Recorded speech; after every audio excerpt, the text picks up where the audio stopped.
Sir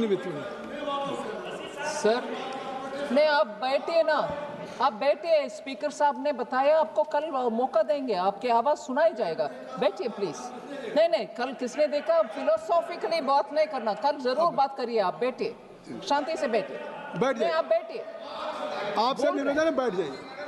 माननीय वित्त मंत्री जी, जरूर देंगे टाइम, आप बैठिए। माननीय वित्त मंत्री जी, आप शुरू करें। नहीं, आप बैठिए, आप बैठिए, आराम से बैठिए। इंजीनियर साहब आप बैठ जाइए। Permission sir. अब वित्त मंत्री जी ने भी आपसे रिक्वेस्ट कर ली, वित्त मंत्री जी ने भी रिक्वेस्ट कर ली, हमने भी पीठ ने भी रिक्वेस्ट कर ली। आप दोनों बैठ जाएं कृपया। धन्यवाद।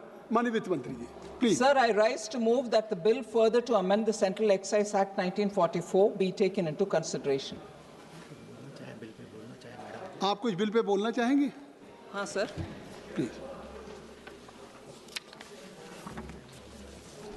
Sir, central excise rates are normally prescribed under the 4th schedule to the Central Excise Act of 1944.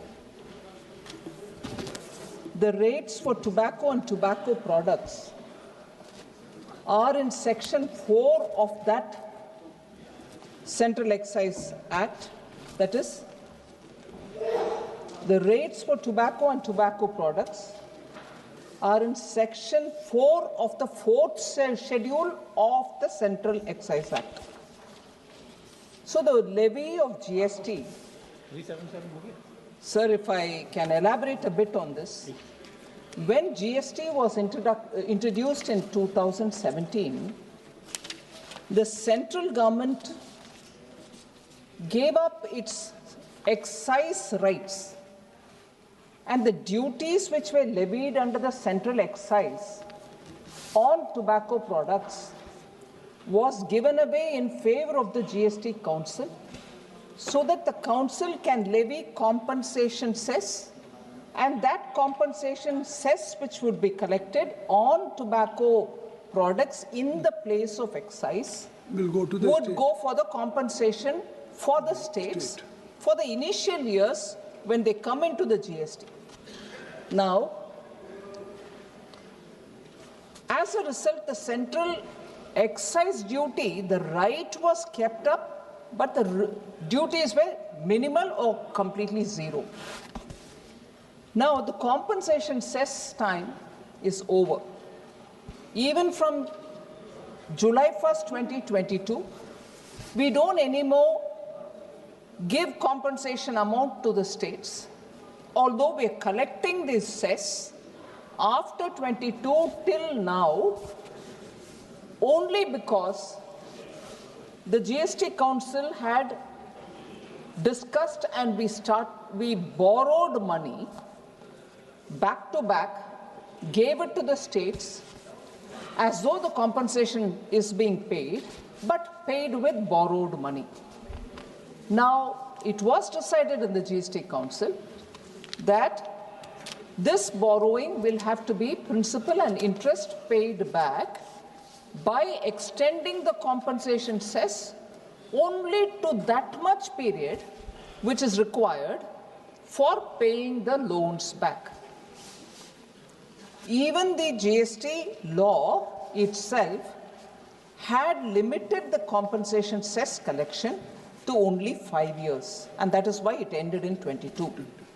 But with legal advice and with the complete understanding which the GST Council expressed, and I'm grateful for that to the GST Council, the extension of the GST compensation cess happened till now. In another probably couple of weeks, the loans will be completely repaid. The center, therefore, wants to make sure that the excise will come back to us so that we can levy that duty. Another argument which is very important for all the members of parliament to know is by the act in GST, you cannot tax any item under the GST beyond 40%. Now, if you can't tax any item, even if it is a demerit good like cigarette, beyond 40%, what is happening is the ultimate incidence through GST on a demerit good like cigarette has come down.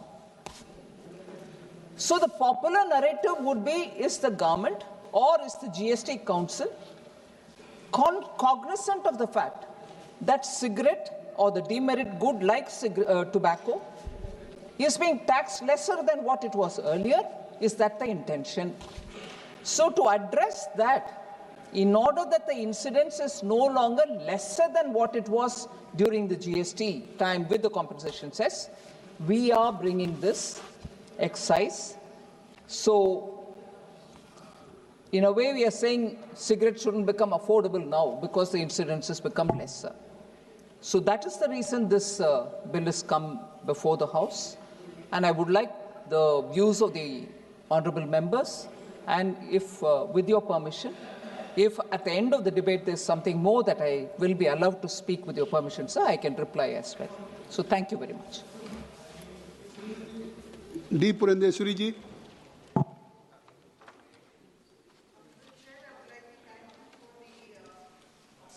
It has been given to me to participate in this very sensitive piece of legislation that has been brought in by the Honorable Union Finance Minister, Srimati Nirmala Sitharaman ji.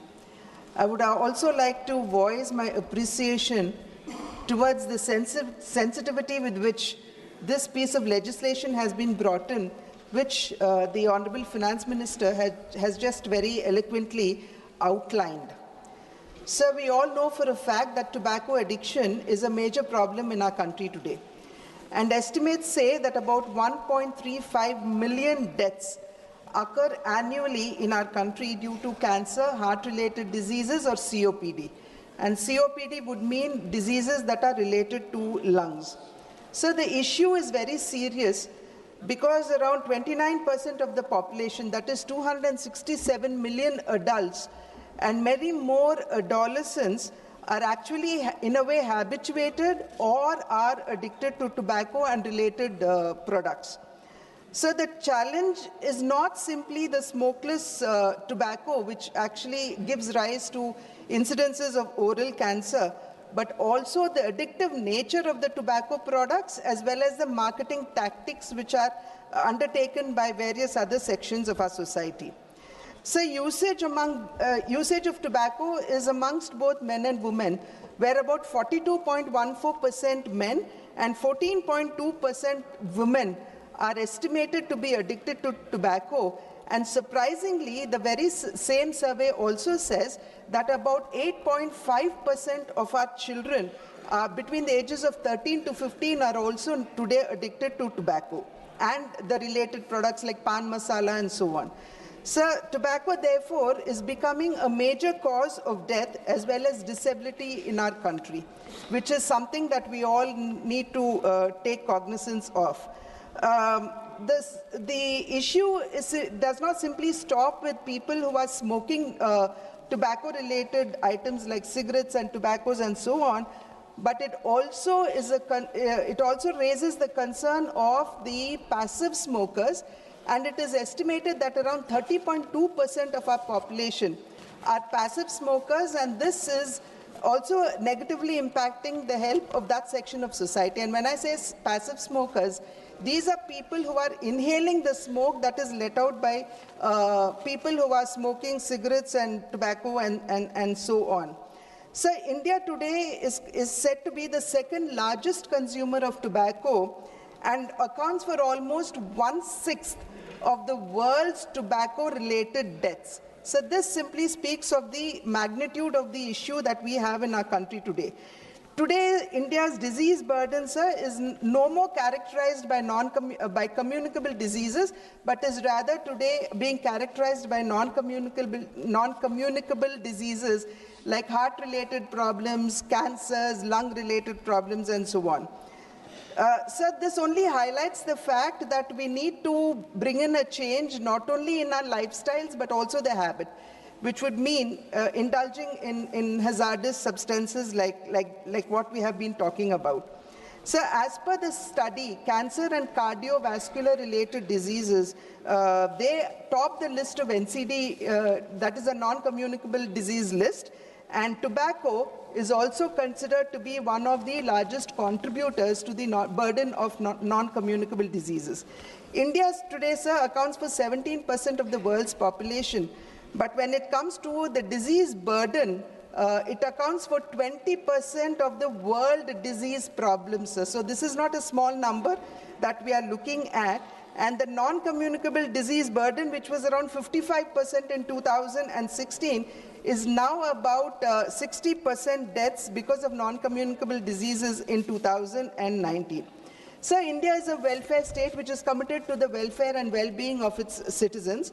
And the Narendra Modi ji government is also committed to the same, and having been committed to the same has taken the decisive step of imposing the GST on health hazardous substances like tobacco and pan products and so on. This, sir, is intended to actually discourage people from, this increase is intended to discourage the use of dangerous substances and also simultaneously to generate revenues that would actually be spent on social and health sectors, which is very, very important. As I had mentioned, our commitment to the well-being and welfare of the citizens of our country. Today, sir, even as we are phasing out the GST compensation cess, as has been rightly mentioned,